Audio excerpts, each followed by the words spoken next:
Hello, I'm Bridge. It's the Bridge Show. Today we're talking about the Arizona law, State Bill 1070, the Papers, Please law, the immigration law in Arizona. So, however you feel about the law, if it's racist or if you support the law, there's just some questions that I feel deserve discussion. First and foremost, the language of the law, reasonable suspicion.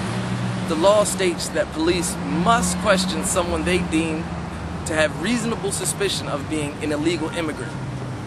No one's defined that who's written the law. What deems someone to have reasonable suspicion of being an illegal immigrant over someone being a legal immigrant? What gives someone to be reasonably suspicious of being an illegal immigrant over somebody being a legal citizen? So right off the bat, that language, reasonable suspicion, needs to be dealt with. Secondly, whoever backs the law, whoever talks about the law and says they think it's racist or they feel could lead to racial profiling, let's first look at the police in Arizona. The law is not backed, not supported universally by all the police department, all the law enforcement agencies of the state of Arizona. Law enforcement agencies who have a problem with the bill have a problem with that language, reasonable suspicion. How are police officers to determine who is reasonably suspicious of being an illegal alien over who is a legal alien or who is a legal citizen?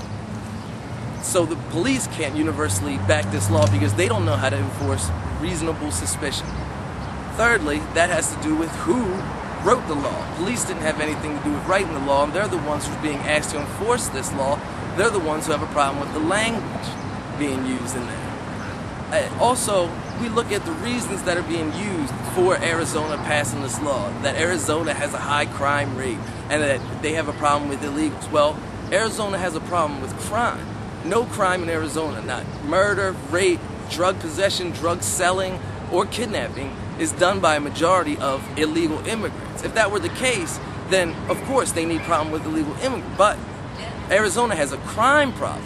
Now, what they're saying is since their crime is so bad that they need to scapegoat on a certain percentage of the population, and that percentage of the population happens to be illegal immigrants.